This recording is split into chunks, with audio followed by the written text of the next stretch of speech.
Հանցագործություն չի ընտրություններում հետընտրական կոալիցիաներ ստեղծելը, ձևավորելը եւ իշխանություն դառնալը, դա նախատեսված է ուղիղ ընտրական օրենսգրքով։ Հանցագործությունը կաշառակերությունը։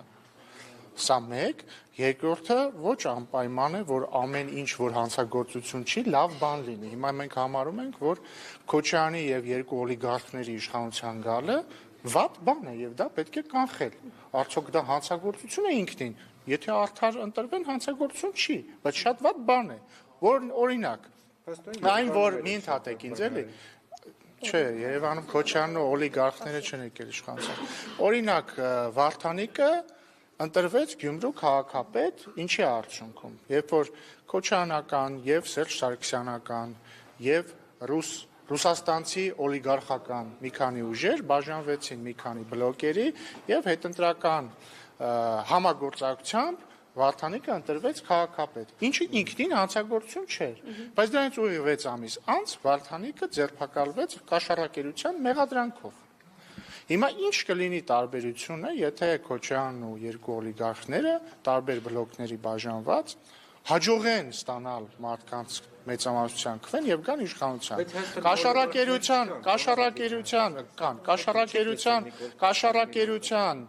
մեղադրանքով ոչ ոք չի ձերբակալվի, որովհետև ինչպես իրենց իշխանության տարիներին, այդպես էլ այդ ժամանակ իրենք չեն թողնի, որպեսզի իրավապահները անեն իրենց գործը։ Եվ հետեւաբար ինչպես է պետք կանխել այս սցենարի իրագործումը։ Մարդիկ Քոչարյանին եւ երկու օլիգարխներին պիտի տան 0 քվե, որովհետև Քոչարյանն ու օլիգարխները մենք տեսել ենք ինչպիսի իշխանություն են եւ ես կարծում եմ մենք չենք ուզում նման իշխանության կրկնել։ Հիմա խնդրում եմ ներողություն, հարգելին ես ձեր համար բայց կթողնեք մի հատ։ Հիմա չէ ներողություն։ Հիմա խնդրում եմ հերթով հասնել։ Սկսենք այս ժողովրդավար ենք։ Հաջորդ հարցը։ Ինչ։ Սիրելի լրագրողներ, ինձ թվում է հարցերը մեկ-մեկ պետքա մնան ոչ աբսուրդային ժանրում։ Ես քաղաքական գործիչ եմ եւ կոչ եմ անում մեր քաղաքական հակառակորդներին քվե չտալ։ Իսկ եթե քվե տան, ինչ եք անում։ Ճաշակում ես ժողովրդավար չեմ։ Հա, բան 37 թիվն է, բան եմ անում, սպառնում եմ, հա։ Իսկ եթե քվե տան, ինչ եք անելու։ Եթե քվե տան, ուրեմն դա ժողովրդի ընտրությունն է, բայց ես չեմ կարծում, որ ժողովուրդը պիտի, բայց ես չեմ, երբ որ ես ասում եմ թույլ չենք տալու, ես նկատի ունեմ, մենք եւ ժողովուրդը մեր քվեով թույլ չենք տալու, որպեսզի Քոչարյանն ու երկու օլիգարխները դու հիմա դա եղել է, ինչը հիմա դուք ինձ մեղադրում եք, որ մարդիկ ընտրել են այս կամ այն կուսակցությունը։ Շատ լավ, եւ մենք հարգում ենք մարդկանց։ Բայց մենք չենք հարգում օլիգարխատը, առանձնապես չենք հարգում պարոն Քոչարյանի ներողություն իհարկե խնդրում եմ։ Չվիրավորվեք դրանից։ Պատկերացնում եք դիմադիր խմբակցության պատգամավոր։ Մենք կարծում ենք, որ մենք նպատակաուղղված ենք, որպեսզի 26 թվականի ընտրություններից հետո ունենանք սահմանադրական մեծամասնություն։ Եվ նաև պատկերացնում ենք, որ Ռոբերտ Քոչարյանը եւ երկու օլիգարխները եւ ընդհանրապես բոլոր օլիգարխները պետք է մեր թիմում օլիգարխ կա, պետք է բոլոր օլիգարխները դուրս մղվեն քաղաքական դաշտից եւ խորհրդարանից։ Չլինեք իշխանություն, դուք ձեզ պատկերացնում եք ընդդիմադիր պատգամավոր։ Ինձ թվում է ձեր հարցը կներեք իհարկե, բայց տավտոլոգիա է, բարձր որ եթե մի ուժ իշխանություն չի, ուրեմն ընդդիմություն։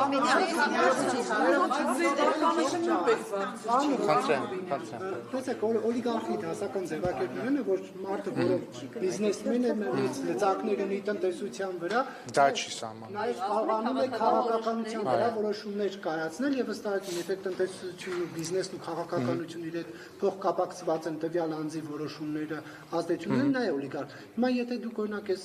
բացատրությանը չեք հավատում, նաեւ Նիկոլ Փաշինյանի ասածներին չեք հավատում, որ 2018-19 թվականներին ասում էր, որ Հայաստանում օլիգարխներ չկան։ Հիմա որ ասում եք Քոչարյանին եւ երկու օլիգարխներին թույլ չենք տալու գալ, ինչ օլիգարխ նկատի ունեք։ Գագիկ Ծառուկյանը գործարար է, որը ուզում է ազդեցություն ունենալ քաղաքականության վրա։ Կուսակցության ղեկավար է։ Սամվել Կարապետյանը ռուսաստանցի գործարար է, որը ստեղծել է կուսակցություն, դարձել է դրա ղեկավար եւ փորձում է ազդեցություն ունենալ Հայաստանի քաղաքական դաշտի վրա։ Դրանք եւ սա օլիգարխիկ դասական սահմանում է։ Հիմա մենք կարող ենք, չգիտեմ, լեզվաբանական բանավեճ ունենալ, բայց ես վստահ եմ, որ բոլորը հասկանում են ինչ է նշանակում օլիգարխ եւ բոլորը հասկանում են, որ օլիգարխները չպիտի եւ կամ լավ չի լինի, որ հասնեն Պարոն իշխանության։ Ռուբինյան, դուք մի տեսակ մի քիչ բան ձևակերպ, Գիկոսի մահ չեք սարքում, դեռ որևէ ուժ չի հայտարարել մյուսի հետ, դաշինք կազմելու, կոալիցիա կազմելու, մի րոպե ավարտեմ։ Չէ, բայց մի հատ դուք ինձ ընդհատում եք, ես էլ ձեզ եմ ընդհատում, չէ, որտեղ ձեր միտքը հասկանալի է։ Այդպես չի հայտարարել են եւ Ռոբերտ Նիվարկյան, որը դուք եք ներկայացնում, պարոն Ռուբինյան,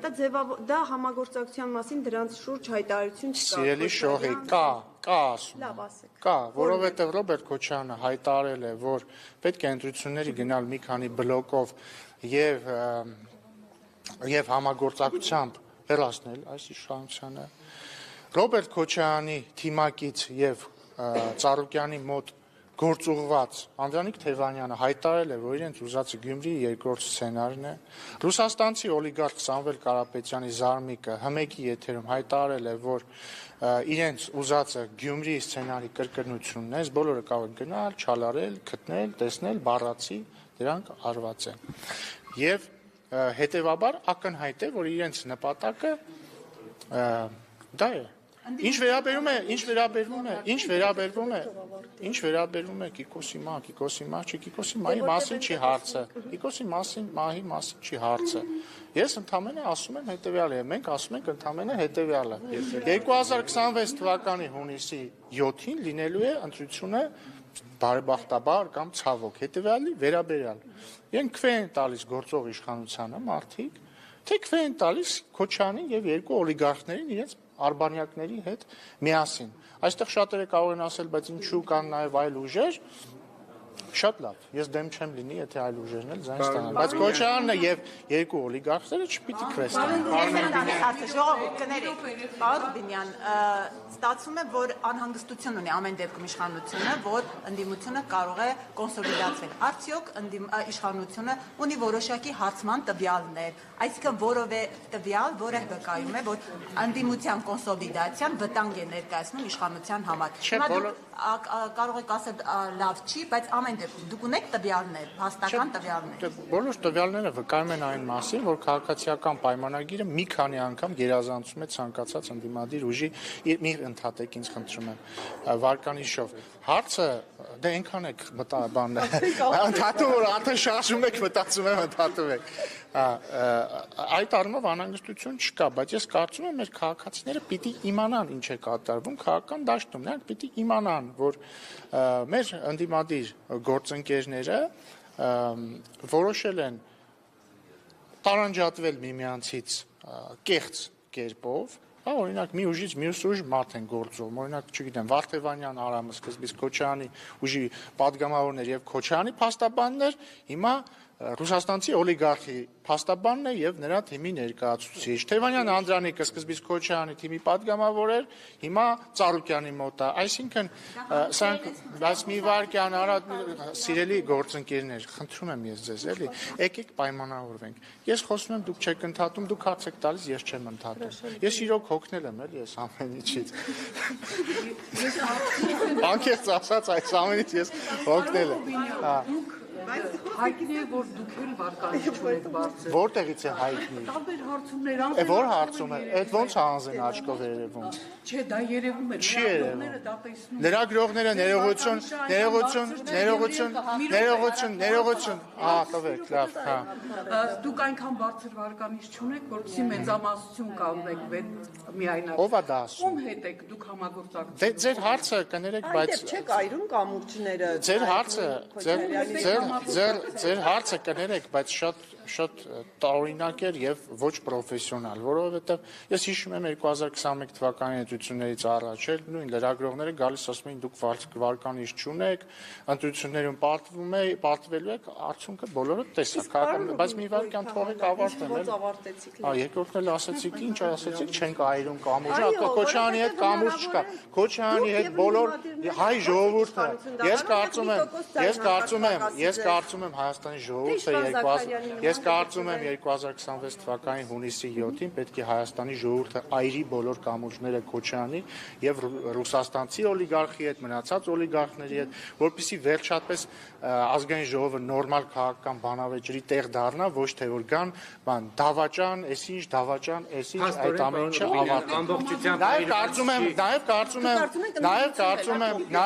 Նաև կարծում եմ, որ մեր մամուլը պետք է վերջապես այրի կամուրջները Քոչարյանի, Սերժ Սարգսյանի փեսու, չգիտեմ, այնտեղ տարբեր օլիգարխների հետ եւ վերջապես ստանա նորմալ, անկախ ֆինանսավորում, պիտի մամուլը հրապարակի իր ֆինանսական աղբյուրները մի բանավիճակի հետ ես հարց կամուրջները, բայց ինչի չեք այրում եւ Քոչարյանի պատկանող ընկերությունները տենդերներին մասնակցում եւ շահում, ինչի չեք այրել։ Չհասկացա, ինչ կապ ունի մեկը մյուսի հետ։ Հայաստանը ազատ երկիր է, Հայաստանը ազատ երկիր է եւ ցանկացած տնտեսվարող կարող է Հայաստանի օրենքների շրջանակներում վարել իր տնտեսական գործունեությունը եւ մենք երբեք էլ չենք թաքցրել, որ մենք քաղաքական դրդապատճառներից ելնելով որևէ բիզնեսի չենք նեղություն տալիս, շնորհակալ եմ դա հաստատելու համար։ Հաստատելը նշեցին, որ սպառնացել եք հոգեվորականին, իսկ ուր է խոսքի ազատությունը այդ դեպքում։ Այդ մարդիկ փաստաբաններ չեն, նրանք քաղաքական գործիչներ են եւ ես համաձայն չեմ նրանց դիտարկումների հետ։ Ինչով է արտահայտվել իմ սպառնալը։ Քաղաքական իշխանության ներկայացուցիչը քաղաքական իշխանության ներկայացուցիչը գնում է եկեղեցի եւ հարցերը փորձում բարձել քահանայի հետ իր տեսակետը հայտնելու համար։ Ոչ, ես քահանային տեսակետ հայտնելու համար ոչինչ չեմ ասել։ Ես ասել եմ, որ որևէ քահանա եւ շարունակում եմ ասել, որ որևէ քահանա իրավունք չունի եկեղեցու մարդուն խտրականության ենթարկել պայմանավորված վերջինիս քաղաքական հայացքներով կամ կուսակցական պատկանելությամբ եւ Հայաստանի Հանրապետությունում բոլորը դեպ ոչ միայն քահանաները ցանկացած ոլորտում, որը չի ենթադրում քաղաքական հայեցողություն, պարտավորեն խտրականության չենթարկել մարդկանց եւ բոլոր քահանաները պիտի հիշեն, որ իրենք ծառայում են եկեղեցում ժողովրդին, ոչ թե Քոչարյանի եւ օլիգարխների շտաբում, Քոչարյանին եւ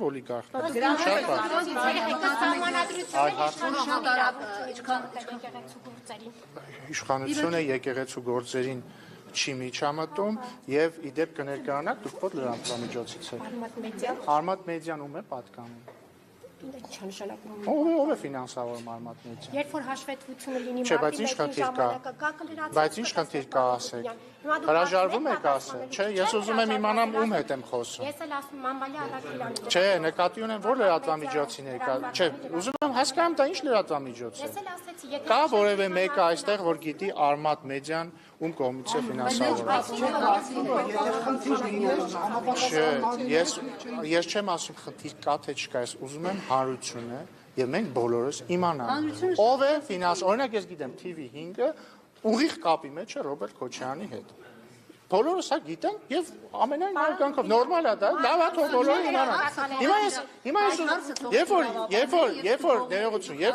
որ TV5-ը օրինակ ինձ հարց է տալիս, ես գիտեմ, որ այդ հարցը ինձ այդ թվում տալիս է Ռոբերտ Քոչարյանը։ Հիմա ես ուզում եմ իմանամ, երբ որ Արմատ մեդիան է ինձ հարցը տալիս, ով է ինձ հարց տալիս։ Ռոբերտ Քոչարյանն է տալիս, Սերժ Սարգսյանն է տալիս, Սերժ Սարգսյանի փեսան է տալիս, թե ռուսաստանցի օլիգարխի թիմն է այդ հարցը։ Դե երբ որ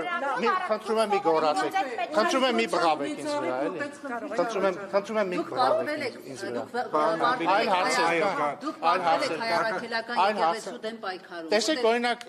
թվում է թե TV5-ի լրագրողն է սա ինձ ասում, բայց սա ինձ ասում է Ռոբերտ Քոչարյանը։ Ես համաձայն չեմ Ռոբերտ Քոչարյանի հետ։ Դուք պարտվել եք հայ եկեղեցու դեմ պայքարում, մենք հայ առաքելական եկեղեցու դեմ պայքար չենք մղել, որ պատմենք։ Ասում եք իջև հունվար վեհափառը պետք է հրաժարական։ Հիմա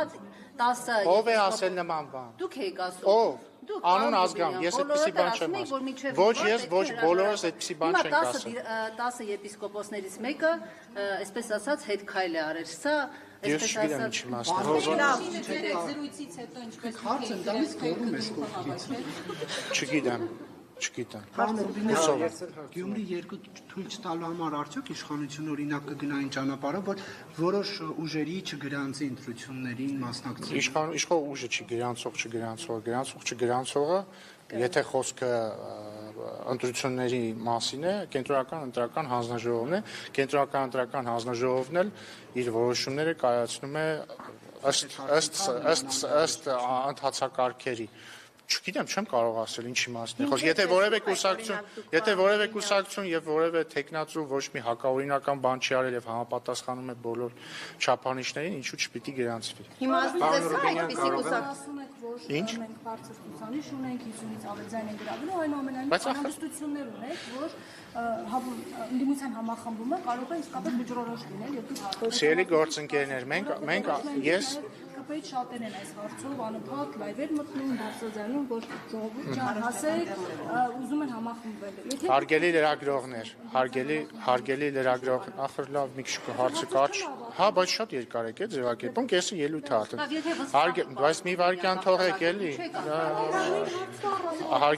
Հարգելի սիրելի լրագրողներ եւ գործընկերներ, ես հասկանում եմ իհարկե, որ ձեր լրատվական քաղաքականությունը ենթադրում է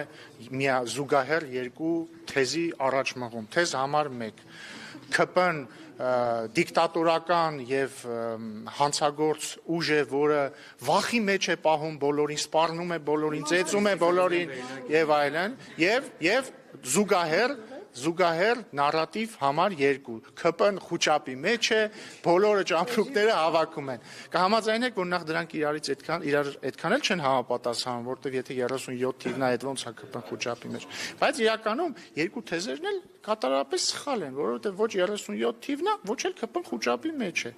Մենք մոտենում ենք ընտրությունների, մարդիկ նայում են, տեսնում են, պետք է դիտարկեն քաղաքական ուժերին, պետք է դիտարկեն իրենց ծրագրերը, պետք է դիտարկեն տեխնացուներին։ Հիմա կամ էլ անհանգստություն։ Հիմա քաղաքացիական պայմանագիրը ներկայացնում է իր տեսլական ապագայի վերաբերյալ ընդդիմադիր ուժերը իրենց։ Ես որպես քաղաքացիական պայմանագրի ներկայացուցիչ պնդում եմ, որ Քոչարյանի եւ երկու օլիգարխների ընտրությունը եւ իշխանության գալը նշանակում է կոռուպցիայի վերադարձ, նշանակում է խաղաղության, այսպես ասենք, առնվազն մեծագույն ռիսկի տակ լինել։ Ինչու եմ ես նաեւ պնդում, որ Գյումրի երկրորդ սցենարը վատ սցենար է։ Օրինակ ես տեսել եմ քաղաքական գործիչներ, լրագրողներ, խմբագիրներ, ասենց իրանց միամիտ տեղ դրած ասում են, բայց ինչ վատ բան կա Գյումրի երկրորդ սցենարի մեջ։ Դե առնվազն մի հատ վատ բան կա, չէ՞ որ ընտրված քաղաքապետը կաշառակերության մեղադրանքով։ Ես շատ անհանգիստ եմ, երբ որ քաղաքապետերը կաշառակերության մեղադրանքով ձերբակալվում են։ Ես ընդհանրապես մի վարքյան էլի, ներողություն էլի, մի վարքյան։ Ես շատ անհանգստացած եմ, երբ որ որևէ մեկը կաշառակերության Դուք խնդրում եմ։ Այդ ռեպլիկի փոխարեն կողքից ռեպլիկարը ասեց, մեզ ֆինանսավորում է, էս ինչ է։ Հա։ Բայց ինչ հաշվարկում ոչ մեկ չի։ Ինչ ասեք։ Ո՞վ է ֆինանսավորում։ Ես ասում եմ հաշվետվություն, ես չգիտեմ, ես հաշվարկում։ Բայց չգիտեք ում համար եք աշխատում դուք։ Ես աշխատում եմ լրագրող։ Կարող է բարձրվի ինչ որ, կարող է բարձրվի։ Մեկի համար եք աշխատում։ Չէ, նկատի ունեմ դուք չգիտեք ում մոտ եք աշխատում, հիմա կարող է բարձրվի։ Կարող է չարուժեն է Ով է ֆինանսավորում, խնդրում եմ ասել։ Լավ, Արնո Ռուբինյան չի կարելի։ Բայց միտքը սկիզբ մնաց, խնդրում եմ մի բղավեք, էլի ինձ վրա։ Խնդրում եմ մի բղավեք ինձ վրա։ Երբ որ մարտին հաշվետվություն Լավ, իմ ուղղությամբ մի բղավեք, էլի խնդրում եմ։ Խնդրում եմ, էլի, ցածր, ավելի ցածր, խնդրում եմ։ Երբ որ մարտին հաշվետվությունների ժամանակը կգալերացնելու կնայեք մեր մեջան չի լրացի, այդ ժամանակ այդ Շատ լավ, լավ օրեցես, լավ օրեցես։ Խնդրում եմ, նա թողեք, մի խանգարեք, հա։ Մի խանգարեք, հա, մի խանգարեք։ Հա, բայց միտքս ախր կիսատ մնաց, էլի։ Ես շատ անհանգստացած եմ, երբ որ քաղաքական գործիչներ, պաշտոնյաներ ձերբակալվում են կաշառակերության մեղադրանքով, որովհետև ես կարծում եմ, որ կաշառակերությունը վատ բան է։ Դե համար լավ կլիներ, որ բոլոր նրանք, ովքեր ասում են, բայց ինչ վատ բան կա, հասկանան, որ վատ բանը կաշառակերությունն է։ Բացի դրանից, Ինչ կաշառակ է։ Բայց ես խնդիր չունեմ ընդդիմությունը եթե կարողանա թող միավորվի ինձ ինչ դրանց։ Պարոն Ռուբինյան, Էջմիածնի քաղաքապետը կաշառքի համար հիմա դատվում է։ Ամեն կենտրոնացել ենք նրա վրա, որ Քոչարյանն ու երկու օլիգարխները չպիտի գան իշխանության, որպեսզի մեր երկիրը չվերածեն թալանի բույնի, ինչ կաստեղ չհասկանամ։ Վերջին հարցը խնդրում։ Արշապատի ձեր թիմակիցը հիմա կաշառքի համար հակակոռուպցիոն Դիանա Գասպարյանի։ Հիմա մարդիկ ասեն, որ քաղաքացիական պայմանագիրն էլ հանցանք կանի, եթե իշխանություն գա։ Այսինքն նույն կոռուպցիոն գործերով ինքն է։ Լսեք, երբ որ քաղաքացիական պայմանագրի որևէ անդամ, չգիտեմ, կասկածում է կամ հետապնդվում է կոռուպցիայի համար, դա վկայում է նրա մասին, որ կրկին քաղաքացիական պայմանագիրը ստեղ մի վարքյան, հա, մենք երբեք էլ չենք, մեր իշխանության օրոք, մեր իշխանության ներկայացուցիչ նախարարը ձերբակալվել, մի վարքյան, նախարարը ձերբակալվել, դատապարտվել, այլ նախարարներ քրեական հետապնդման տակ են, փոխնախարարը ձերբակալվել, քաղաքաշինության կոմիտեի նախագահը ձերբակալվել, падգամավոր կա, որի խոսքը արդեն նախկին ներկայացուցիչի մասին է։ Եթե դուք ասում եք մերժելի է կոռուպցիա, հիմա նույն մեթոդով մարդիկ ասեն, այս թիմում էլ եղել են քաղաքապետ, փոխքաղաքապետ, падգամավոր,